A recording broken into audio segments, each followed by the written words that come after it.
If you pay attention, that 10 to 12 weeks of training hard can be elongated into 24 to 30 weeks. Boom!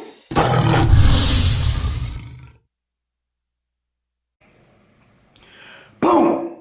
What's up, y'all? Word. I thought we were being hip hop, but you changed it. No, man, I can't be any. Nah, it doesn't work. I don't even hip, I don't even hop, I don't even do any of that stuff.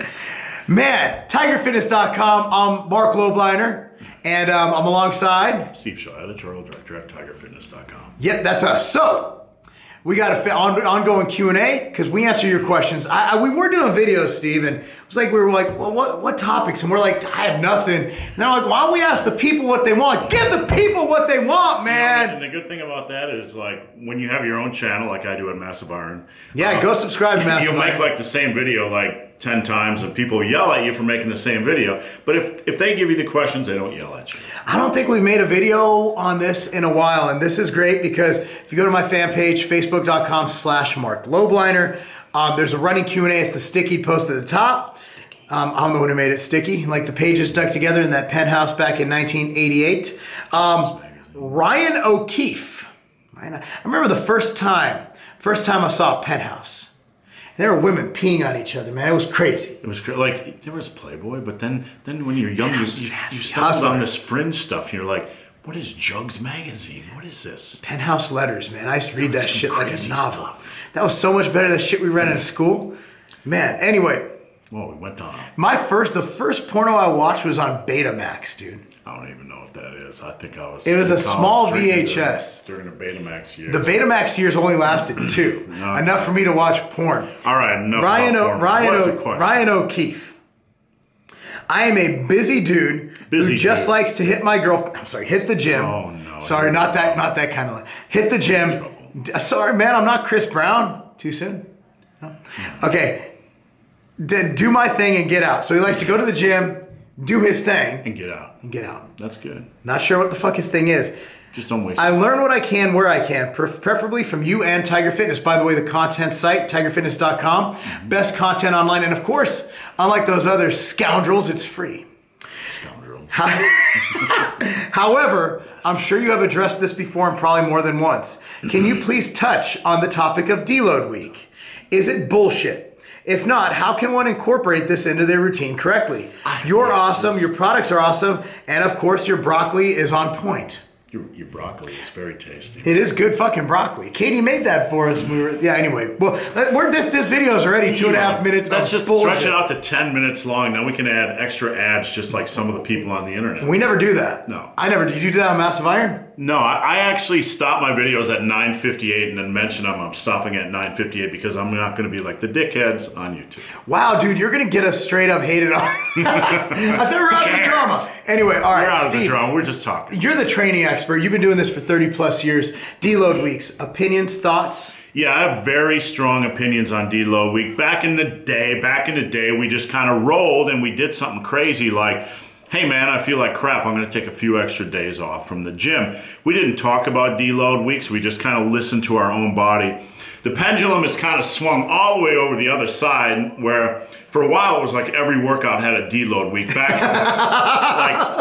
like Wendler's when it first, I don't know what it is now because I don't follow it, but like every 4th week was a deload week. And I don't know much about math, Mark. I don't know much about math, but that's 13 deload weeks a year. That's 25% of your training a year. So things kind of went crazy that way and now they kind of swung back to the middle. Deload weeks. Here's what I have to say. This is my opinion. Don't arbitrarily schedule a deload week. Really? Don't say like 6 weeks out, I'm going to take a deload week. 8 weeks out, I'm going to take a deload week. Most of us can just say, hey, I'm feeling like crap or I'm feeling like junk. I'm going to take an extra day or 2 off. I don't like to plan a full week off from the gym because I like to be at the gym.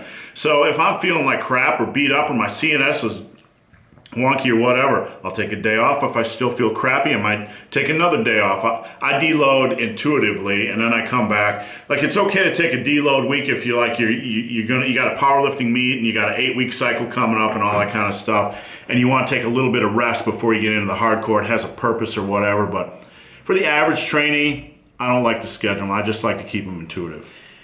I'm going to agree with Steve, and I'm going to offer my opinion as someone who, I'm a very regimented habit guy. In fact, I'd say 7 out of my last 8 articles on Tiger Fitness have been about habituation. I'm all about habits and rituals. That's my shit. I have a product called Ritual. I was just talking about habits this morning on the way to the gym. So I need to get to the gym.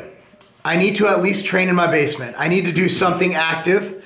And what I have found, and let me just give you, I'm going to just do a real world thing of what I just did literally now. And you guys can take from it because I pretty much agree with what Steve says.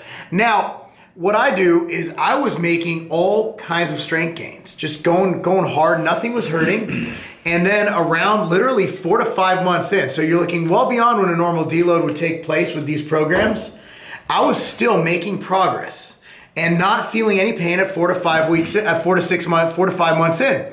At around that 5th month marker, I could tell that during the day I was more spacey. I was getting tired. I lost my appetite, which is a sign of, it's an overtraining symptom, but it doesn't mean you have overtraining. Right. And I was just, my reaction time, since my kids play sports and I play with them, we do a drill where I throw the ball and they throw it back. It's a goalie drill, right? And I literally was almost hitting myself in the face with the ball. That's when I knew it was time to scale back. Now, I did what is now currently known as a deload. People don't like off days because a lot of people like me are habitually training. It's part of their ritual. Right. And a lot of people, if you take that out, they might never come back. So what I did, pretty simple. I cut the weights down, and instead of doing 5 rep sets, I did sub-maximal 15 rep sets. Guess what? I'm 2 weeks into it. Even training twice a day with Exos, 2 weeks in, and I'm fine. I have no more injuries built up. In that time, I made sure to pay attention to recovery. That's another thing. If you're not paying attention to your daily recovery, every day when you're not training should be a deload. It should be recovery. Pay attention to nutrition. Like my buddy Gary Reinl says, garbage out, groceries in. So you want to make sure you get proper nutrition to fuel your training. You want to make sure you get proper recovery. Make sure you're doing your foam rolling. Make sure you're doing your stretching. Make sure if you can afford it, you're getting your deep tissue massage. Make sure you're doing those things to ensure that you are recovering optimally. If you're not recovering, hell yeah, after 10 weeks of training hard, you're going to be beat up. But if you're recovering properly, if you're instituting all these cool tips, you know, Steve, we should link in one of those articles below on recovery. Yeah, we'll put something. I mean, just click on the link below. I have tons of shit on this. If you pay attention, that 10 to 12 weeks of training hard can be elongated into 24 to 30 weeks. It's just a matter of paying attention to cues. And again, if your shoulder hurts, don't do 5 rep overhead press maximals. Cut it down and deload it. Or, I don't know, something crazy, maybe take a couple days off. It's crazy, I know. Or, how about this? How about active recovery? I'm not a huge fan of low intensity cardio for improving your performance or for fat loss as opposed to high intensity cardio. But let's say you're doing a deload week. I'm not gonna ask you to go do mountain climbers and run outside.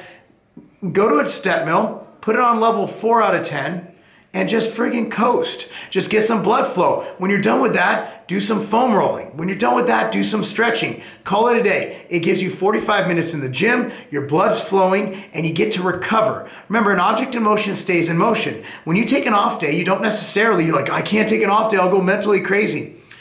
I'm not saying take an off day.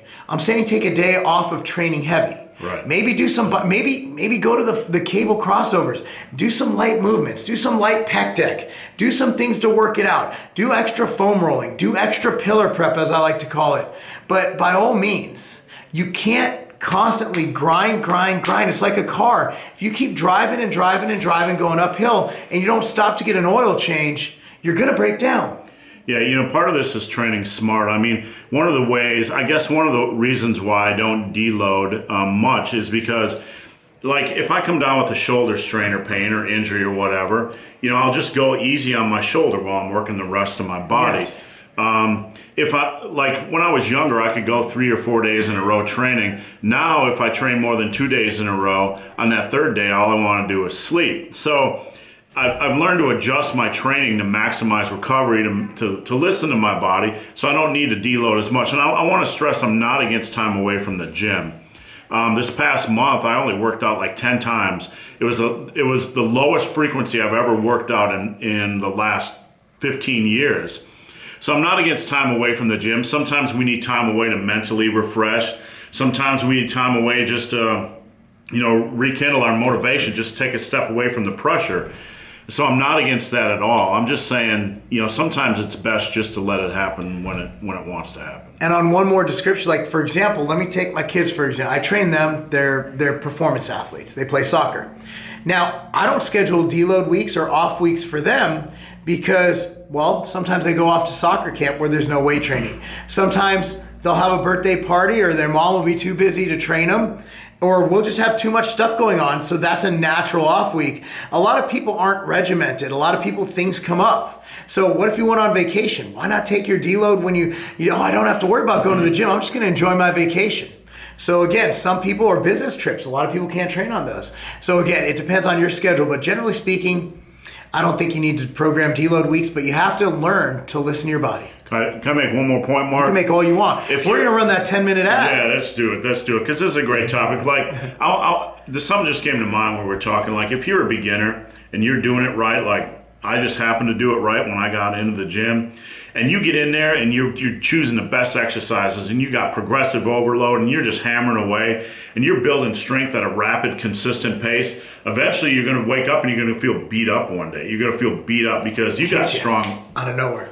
Yeah, out of nowhere, you're just going to wake up and everything's going to hurt and pain. You're like, damn, I got strong really quick, but I feel really beat up. So as a beginner that's doing everything right, it might be beneficial to take a week off every 10 to 12 weeks and just relax and not even look at the gym, or just go in and do light work and let your joints and all that kind of good stuff recover. There you go, guys. What do you think? Anyway, go ahead and comment down below. We appreciate it. Of course, if you're not subscribed, subscribe to this channel. Subscribe to Massive Iron. Appreciate you guys watching. That's not a game.